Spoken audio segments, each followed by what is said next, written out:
Hello everybody, welcome back to Mohawk Motors. My name is Jason, and we are taking apart the all-wheel drive single cab that I've been working on. And it's not a huge deal, I'm being dramatic. I am pulling the transfer case back out of this thing because we have a pinhole leak.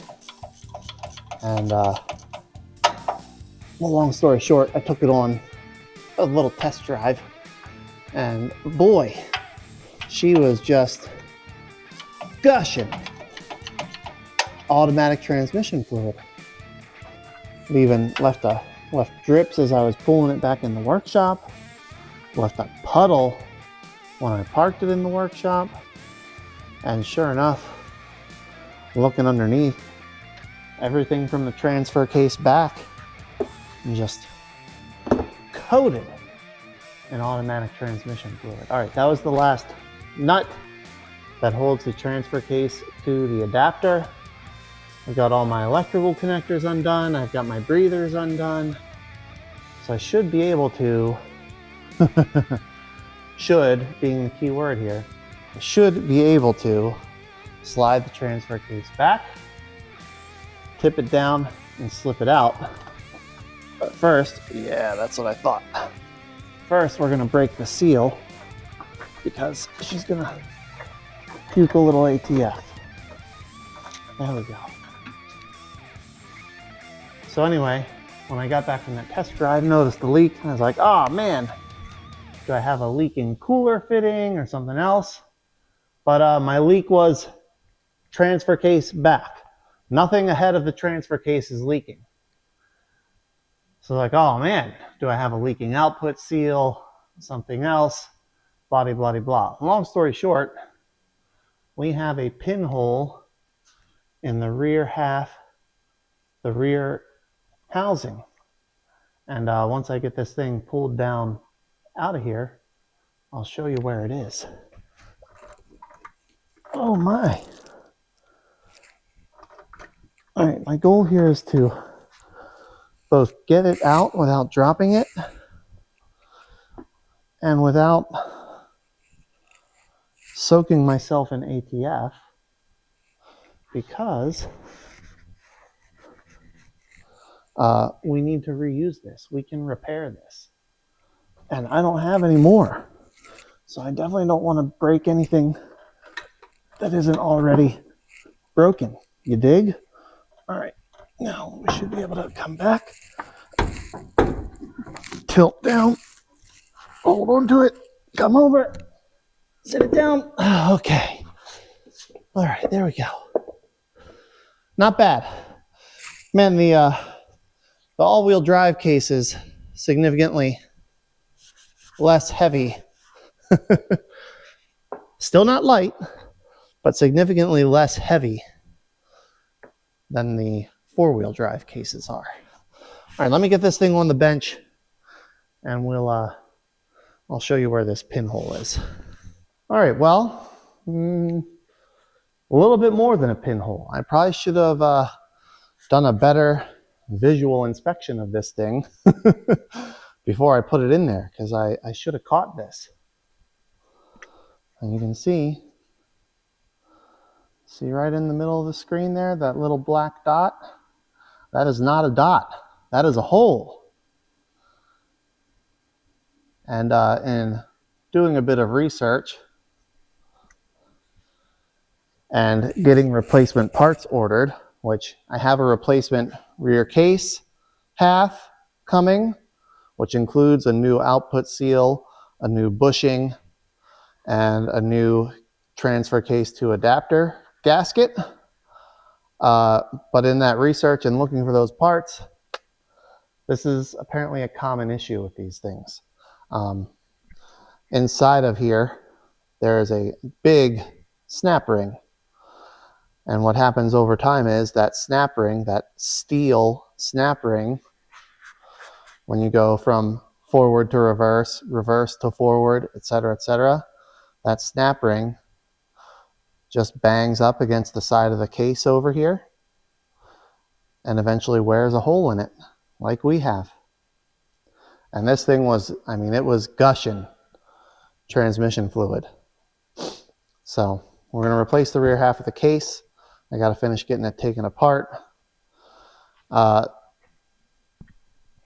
Apparently less common on this case, but common on some of the HD trucks, is the pump rub failure. You can see up here, there's little ears cast out where the oil pump notches into the case as well. That can also be it. I thought that was going to be the problem, but no, we've got the snap ring. So I'm going to get the case apart. Hopefully I don't find a bunch of carnage inside of this thing. I'm really hoping that I'll get away with just replacing the rear portion of the case, those couple seals, and we'll be good. But won't know. Got to get it apart and see what we find.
All right, well, got this thing apart.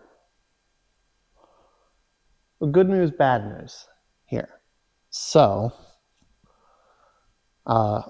let's just start with verifying what we were expecting. So there's our little hole. There's our little hole rubbed through. And now you can see inside the case, see this snap ring here? Was it just, there's not supposed to be a groove on this side.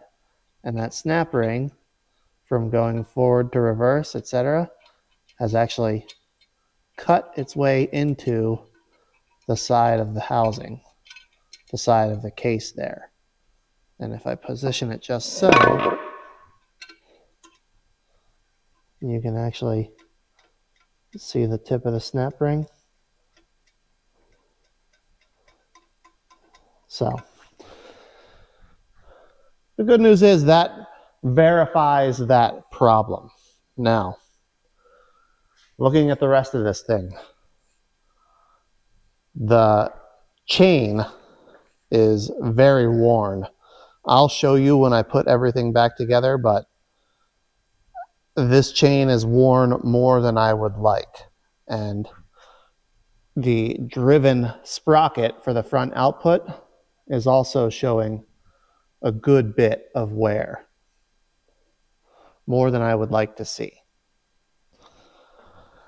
And our planetary gear set, you see how much our gear moves back and forth here?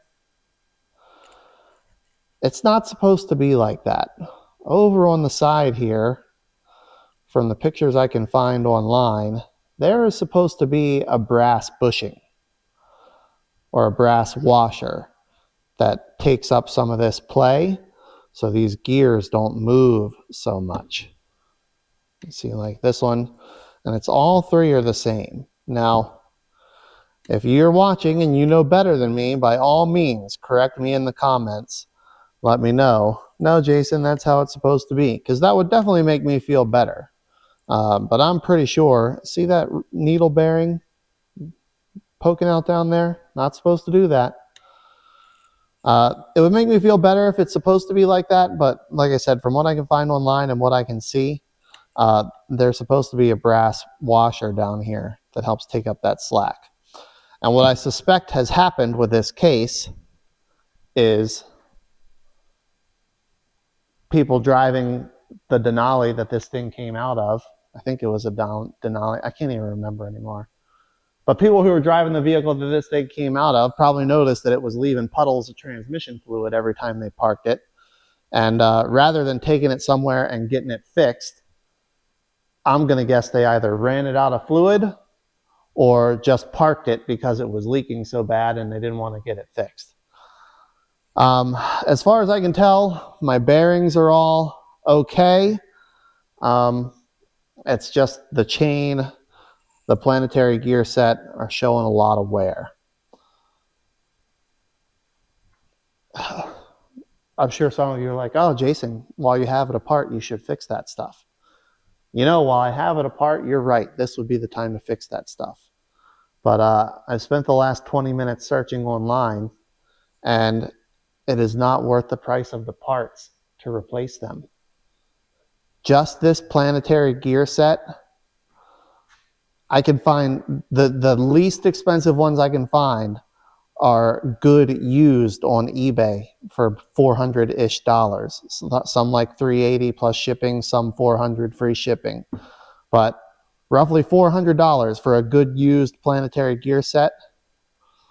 And then a new chain and sprocket. I wasn't even able to find any used chains and sprockets, but a new chain and sprocket is another $150. And guys, this case, it's not worth the parts it would cost to fix it. I can find there's used NV149s on Facebook Marketplace, on eBay for $400 to $600. So I think for this one, it's going to be put it back together with the new rear case half and run it for as long as I can. Hopefully, I mean, realistically now, I'll just keep my eyes out for another parts vehicle with an NP149 in it. When I find one for a good price, I'll go scoop it up. There's the people that know what these cases are, know what they're worth, and charge a premium for them. But guys, there are junk Denalis and junk Escalades all over Marketplace for $1,000, $1,500. So I'll just wait until there's one nearby at a price I want to pay, and I'll go scoop it up, and I'll have a spare case available in case or when I need it. So the other thing I noticed, the magnet's missing. There's supposed to be a magnet down here, and it's missing. So I'll have to see if I can come up with if I can find a magnet somewhere around here that'll fit, or see if I can just order a replacement magnet somewhere. But otherwise, okay. All this debris, it seems to be all of the silicone from the inside edge of the case when they sealed it up, because it's all soft. It's not magnetic. There's nothing sharp in it. So that stuff doesn't concern me.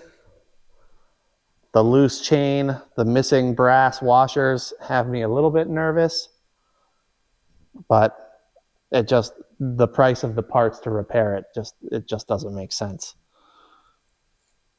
So that's it. I'm going to work on getting stuff cleaned up, and my new rear case portion should be here the day after tomorrow. So I'll probably pick that video up then.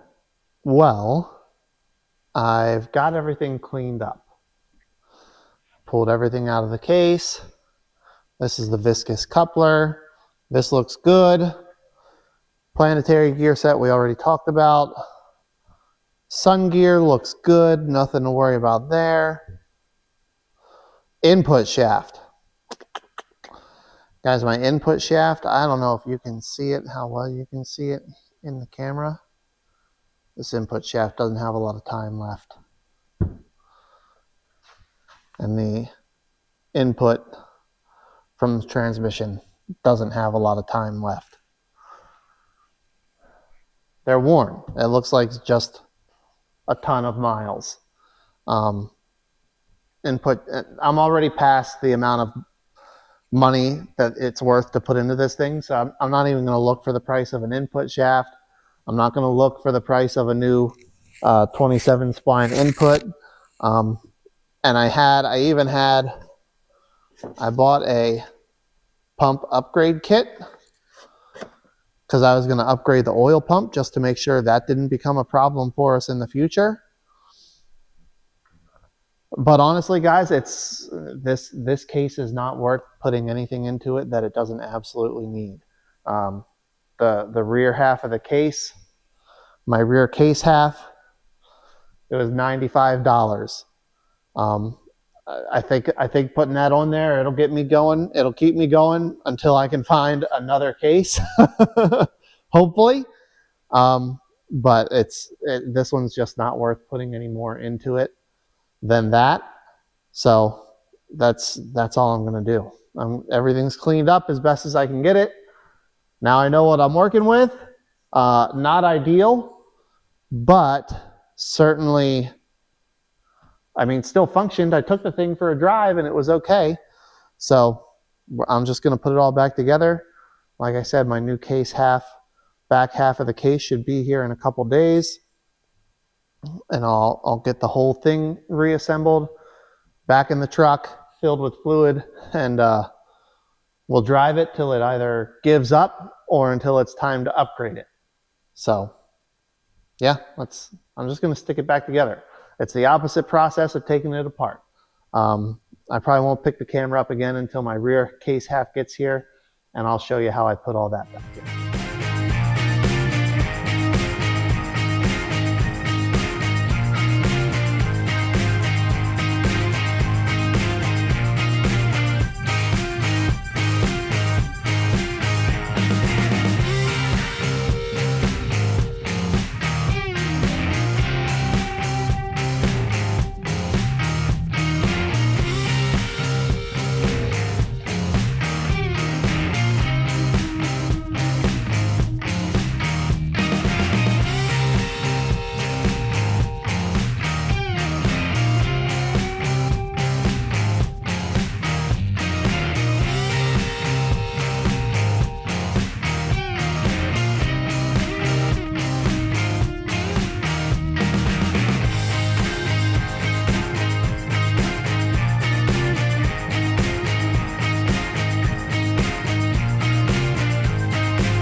Well, it's 2 days later now, guys, and I didn't put the same footage in twice. You saw correctly. I bought another NP149. I found it on Marketplace nearby. I actually found it at what I think is a really good price nearby. I bought a 149 and a 410 all-wheel drive front differential. You can see it over there on the floor. From a 2004, I think, Silverado SS. The guy had converted his truck to two-wheel drive because he had lowered it too much, so he didn't need the all-wheel drive parts. So he sold me the differential and the transfer case for $250, which I think is a screaming deal. So I picked that up, especially with the low mileage. Took the case apart, as you saw, and this one is in much better shape. The splines on the mid shaft, these all look good. You can tell they're not brand new. but they're not beat up, they're not worn halfway through like they were on my original case. So that's good. I also learned something. I took this one apart and found this planetary gear also has a ton of side-to-side play in the planetary gears. And I still think that's really weird that they allow that much side-to-side play. But I did realize these are straight cut gears. So when that carrier is rotating, especially under load, there really shouldn't be a lot of side thrust on the planetary gear. When you have a helical cut gear that creates side thrust, you definitely have to have thrust washers. But in this case, they're straight cut gears. So I was like, oh, maybe there's not supposed to be a thrust washer in there. Even though looking online in the pictures I saw, it looked like there were thrust washers. So I did a bit more digging and a little bit more research, and it turns out there aren't supposed to be any thrust washers. Those planetary gears are allowed to move up and down like that because they're straight cut gears. Okay, great. That tells me my other case doesn't actually need a planetary gear set. That's awesome. The chain in this one, much better. Way less slop in the chain. So that's also a good thing. I think that's it. The viscous coupler looks good. Chain good. Planetary ring gear good. Everything in this one is good. It was starting to, where did I put this case? Oh, I have it over there on the shelf because I cleaned it up. The snap ring was starting to eat into the case on this one as well, but it has not eaten through the case. So that basically now I have two good rear sections because I bought a brand new one. I actually found this on eBay for 95 bucks, and it comes with the housing itself, new rear bushing, new rear seal, new bearing,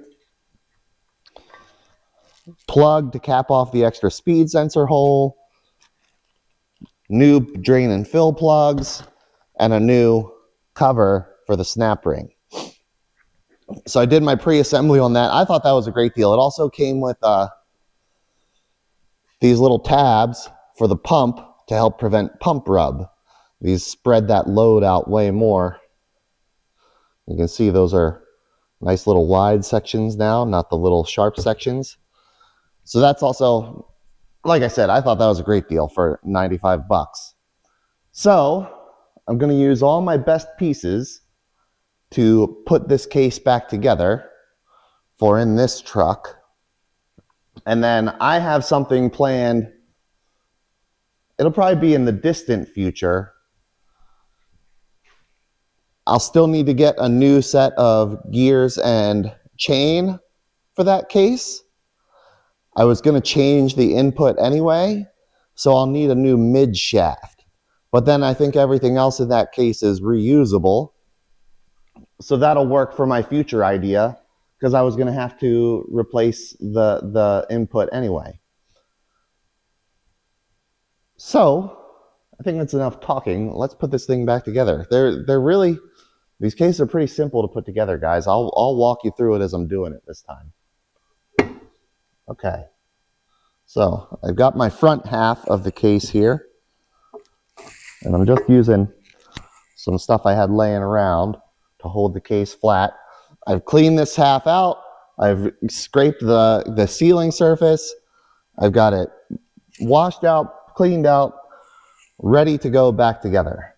So let's do it. This thing, so first piece, your inputs and outputs need to be in here first, obviously. Then on our input, next part that goes in is our viscous coupler with the splined ring pointed up. There we go.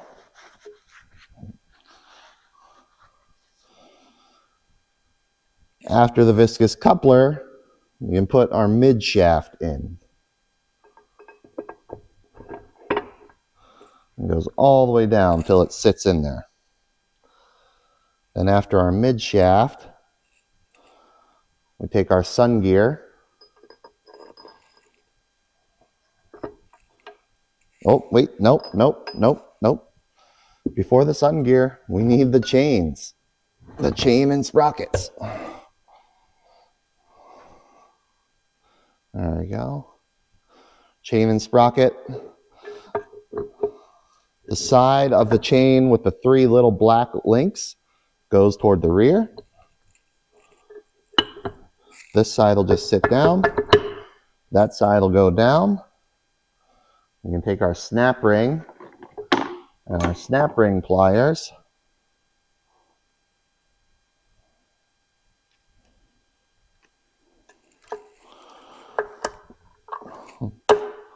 Lock our sprocket to our front output.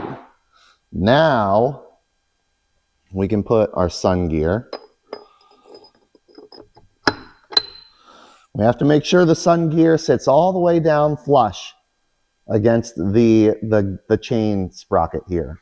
And there's also a thrust washer that goes on top of the sun gear there. Then we can take our planetary gears, and they slide down and fit over just like so. And you can see here too, see how much less slop is in this chain? Way better than the chain in the original case. All right, so that's seated all the way down. Top of the planetary gear set should be flush with the top of the splines on the mid shaft.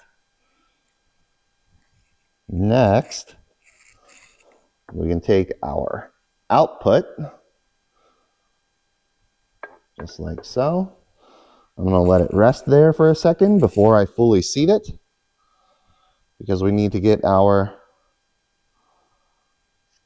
oil pickup put in. The oil pickup is keyed, so it only fits down into its little spot one way. There we go. Now we just get our planetaries lined up. Oil pickup down in its home, just like so. Take our magnet that goes here in the little spot next to the oil pickup. Excuse me. I've got my dowel pins. They go back in the case. Don't forget your dowel pins. These are super important to get everything lined up the way it's supposed to be. There we go. And now we're ready to put the rear cover on, the rear case half on. Perfect timing. The furnace just kicked on. So I'm going to give both surfaces a real good wipe down one more time with brake parts cleaner. And then we'll get the rear case half set down on this thing. All right. So, got everything clean. Starting to get some RTV back around this case. And guys, you got to keep in mind here, you need very, very little, I mean just a skim coat of RTV on this surface. Both case halves are machined flat. So probably 95% of what you put on here is just going to squish back out on both sides. And we don't want a whole bunch of RTV squishing out back into the case. Whatever squishes onto the outside, fine. We'll just let it cure and peel that off. No big deal. But whatever squishes out on the inside, we can't get to that. We can't remove it. We can't do anything about it. So it's going to be in the case until the next time somebody takes this apart, which in my case is hopefully never. So I don't want a whole bunch of RTV chunks floating around in here, clogging up the oil pickup, getting into the gear sets, all of that mess. So I'm just doing a little dab on my finger, and spreading it around, going around all the bolt holes. going around my dowel pins. Want to make sure everything's nice and sealed up. Remember too, all the bolt holes in this case are blind holes. There's no access to the back side of the hole. So you don't want a bunch of gunk down in there either, especially not when you start putting your bolts in. Because let's just say, for example, you leave some liquid down in one of those, some oil or brake parts cleaner or whatever it may be. The law of hydraulics, you cannot compress liquids. So if you start tightening that bolt down and there's not enough space for the liquid, something has got to give. You'll either strip the threads, crack the case, both. Hard to say. So don't be in a rush. Take your time. Make sure your bolt holes are all cleaned out. Just a little skim, thin coat of RTV is all you need to seal this up.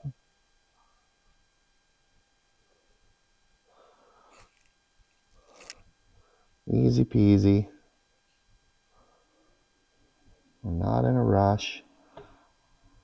I've got some other parts to put on the truck while this is curing. Let the RTV cure. Put those other parts on. Get the transfer case put back in. Drive shafts hooked up. Blah, blah, blah. Do all that stuff. And then we'll fill it up with fluid.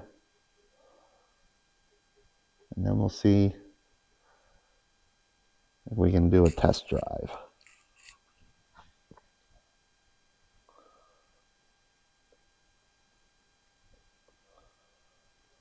What are you guys working on? Drop it in the comments down below. I get a ton of people commenting on my V6 to V8 conversions. Taking a V6 truck and converting it to a V8 truck. Should we do another one of those sometime soon? I actually have this one. Leave this in the comments because this is honestly what I want to start working on in between CUCV stuff. Which, by the way, I'm bringing the donor truck in this week to pull the transmission for the CUCV. So I can start making more progress on that. Got to get the engine and transmission mocked up in there.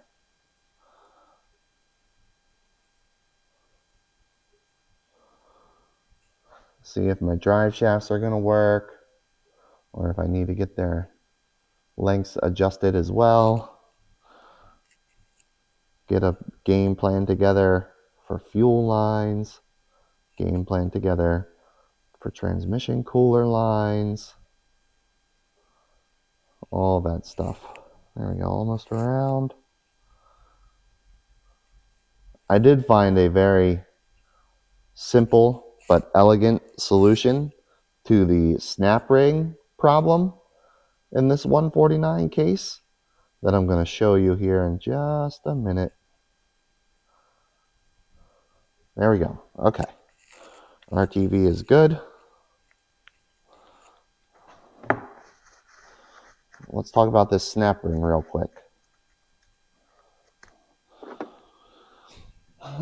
So this is the snap ring that goes in the back half of the case.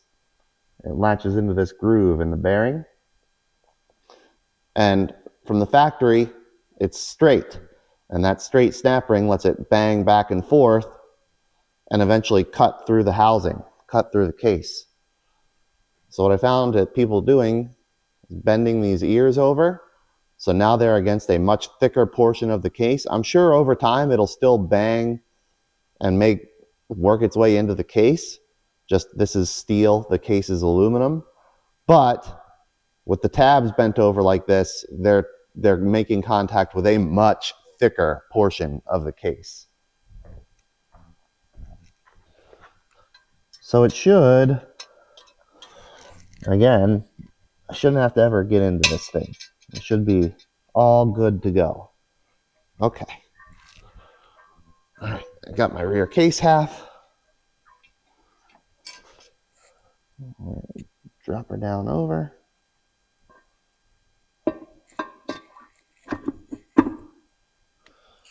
Getting the dowel pins lined up. I think we're good. Give her couple little taps with the meat hammer. There, it seems like she's going. Let's spin it around.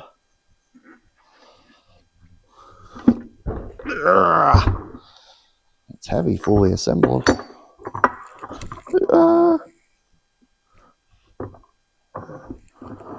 There we go. Try not to drop our gasket on the floor. All right, now we should be able to. We'll just tap it down. There she goes. All right, there's our snap ring making contact. So let's spread our snap ring.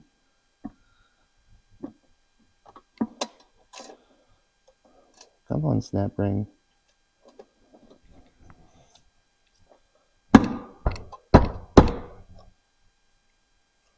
You go into your home? Looks like it.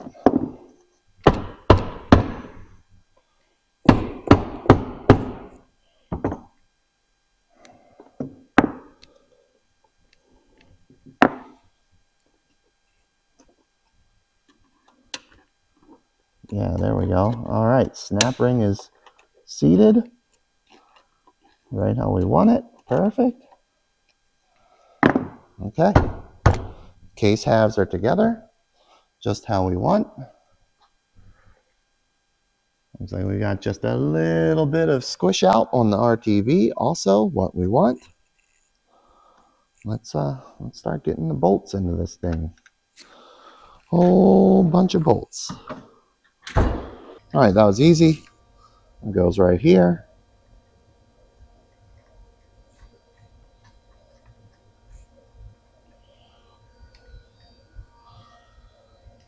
This one just gets a bare bolt.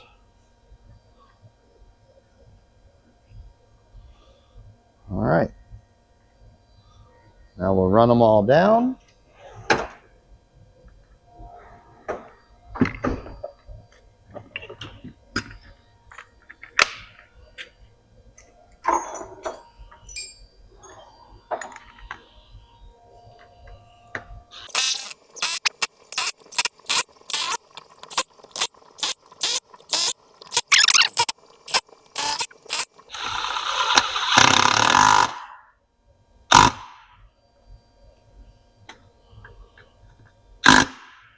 All right.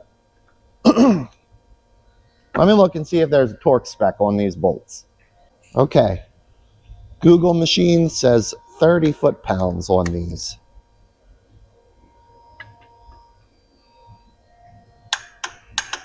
They're probably all already there from running it down with the impact.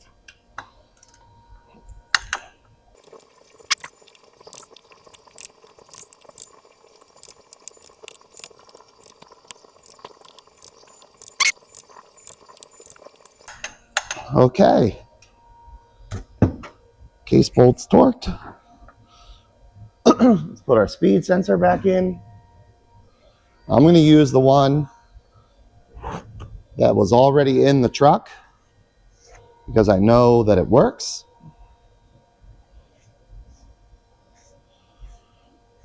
Get it all wiped off.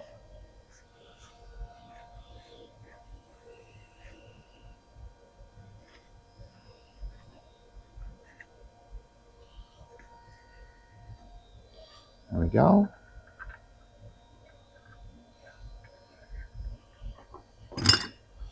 That just gets threaded in there, easy peasy.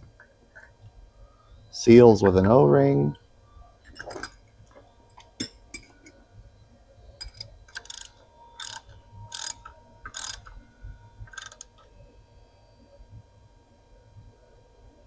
There she is. Alrighty. Get my seal for the snap ring section.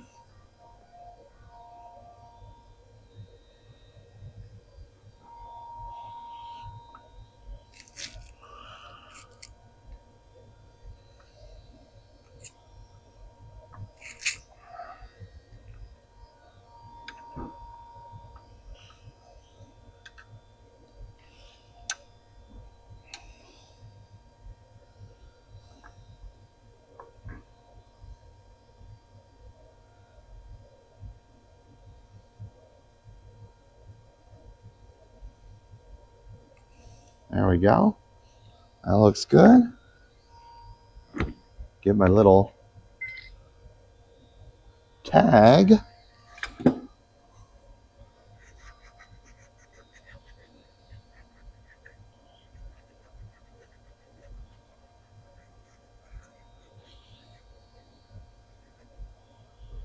There we go.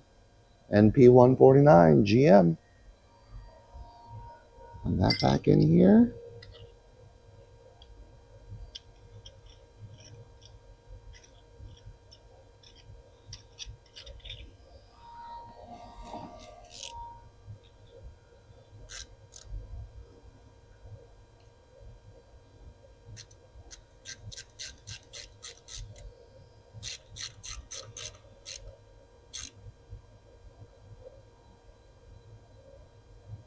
There we go.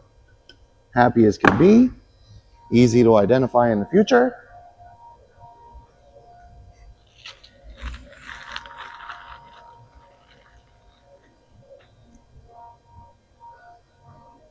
And our drain and fill plugs. And these definitely look like straight cut thread. And they go in like straight cut thread. So how do these seal? I mean, it's aluminum on aluminum, but there's no... I'm going to put an aluminum washer on these. I don't see how that's going to seal without something in there to crush.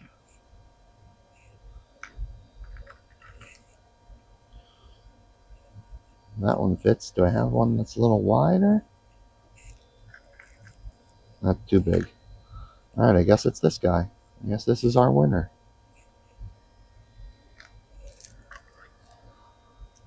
Yeah, there we go. Fill plug. Ready for action. Excuse me, drain plug, ready for action. This is fill plug. Also, ready for action. Okay. That's it. We'll just let her chill for a little while, let the RTV fully cure. I'll give you a closer look. But you can see I've just got the tiniest little bit of RTV squish out. Nice and even, all the way around. That's what I want.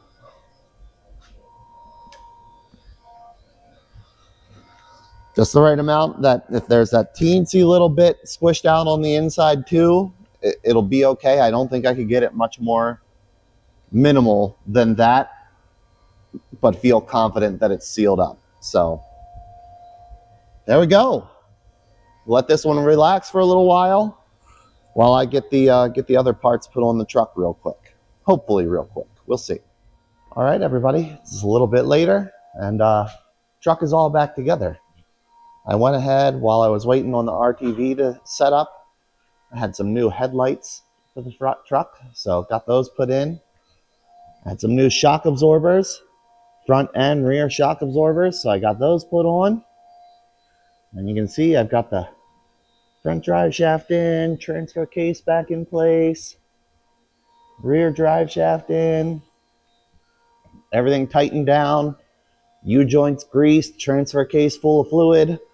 These things just use regular old Dexron 3 or better transmission fluid. So got that hooked, all filled up. There's my new rear shocks. I did a little lap underneath of here and tried to wipe off any and all of the transmission fluid I could see from the leak. And I think it's ready to sit it down and take it for a little ride around the block. It's not registered yet, but I live on a quiet road. I'll just take that up and down the street a little bit just so we can get this thing out and bring you guys along, and we'll bring it back. So let me get everything set up.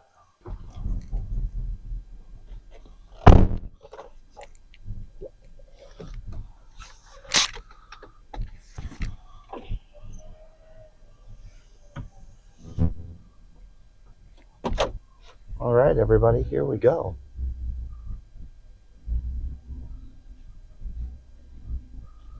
Well, this is not my first time driving a truck. Like I said, I took it for a ride before I brought you along and discovered that transfer case leak. But now we're all going, and I don't think there's anything to worry about.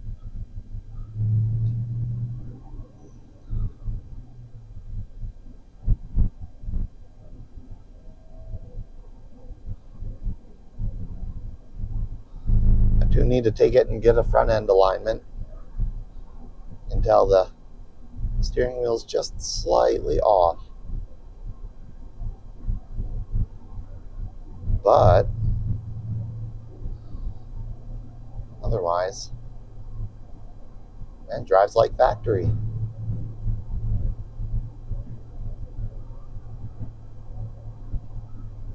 It's been a lot of work on this truck. I'm actually, I do think this is one of the nicest trucks I've put together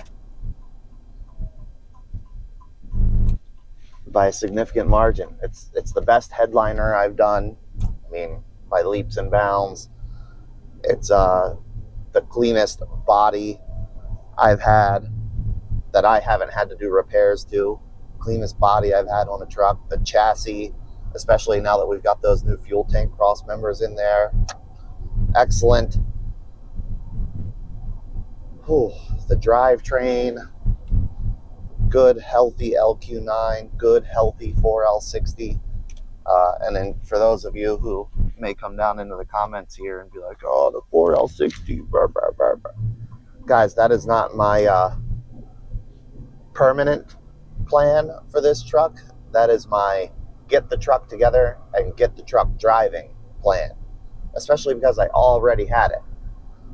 Like I said from the jump, the goal with this truck was to try to use things that I have laying around. And I mean, I had to buy the case half for the transfer case. I bought new shocks, some gaskets and odds in it. But for the most part, this truck is entirely made out of things that I had at the house waiting for this project. So I'm really, really happy with that. I think it'll be a lot of fun. For those of you who have been here for a while, you know, this is the first truck that I've put an LQ9 in. I've been totally happy with LQ4s. The 50 horsepower difference wasn't going to make or break anything I've done in the past, but like I said before, I wanted to have that starting point in this one.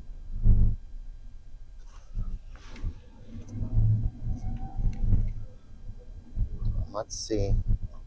We're still a little cold. Let's get this thing up to temperature. But so far, like, man, drives really nicely. Got the digital climate controls. I just set the temperature where I want it and it'll do it. The nice radio. I'll tell you, one of the best improvements I made to this truck is the A-pillar tweeters. The donor truck from the dash, it was one of the higher trim trucks and it had the A-pillar tweeters. And I forgot I had put them on the shelf, so I grabbed those and put those in the other day. And my goodness, what a difference it made in the sound in the truck. Listening to the radio before, it just, unless I really put the fade like 3/4 of the way to the front and the balance 3/4 of the way to the right, it sounded like I was only listening to the one speaker right behind my head. But adding the tweeters in on the A-pillars, it made a huge difference. It actually sounds like I'm surrounded by the music now, which is huge, huge improvement. You have to excuse my voice. I've been a little congested the last day or two. And it may sound different as well. You may have already picked up on this. I got a mic. My mother and father-in-law, awesome couldn't ask for a better set of in-laws. Like, they're amazing. But he watches my videos and he noticed that my sound quality wasn't great. So as an early Christmas gift, they got me a whole mic set up to go with my camera. So this is the first video I'm doing with it. Hopefully it sounds good. Hopefully I'm using it correctly. But I'm a little scratchy compared to my usual. There we go. Now we're getting, man, that big radiator takes a while to get heated up. We're still only at like 175 degrees.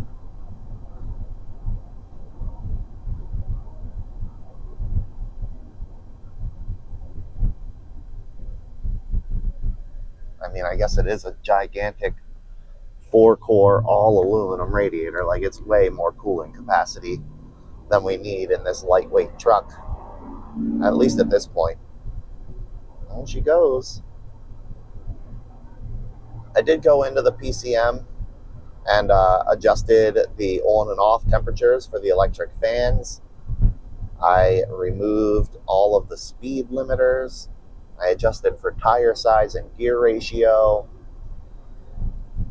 Oh, I haven't done anything with the transmission parameters yet. I've been doing a little research, a little homework on what I can do to try to shorten up the shift times and help this 4L60 live a little bit longer. So we'll probably do that maybe in the next video. I'm not going to do it in this video. But it's cold out today too. We're still, like, the temperature gauge is not going up. So I guess we're just going to try it. Man, it drives really nice. I'm honestly, too, really happy with my cheap Carlisle wheels and my cheap Facebook Marketplace tires. Like, really happy with these. They're smooth. They're not leaking.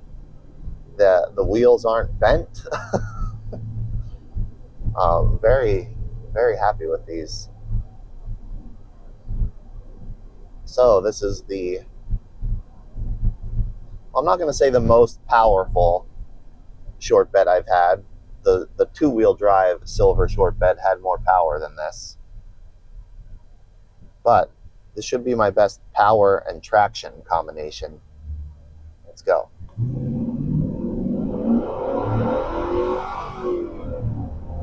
Yeah, see, we got to shorten those shift times.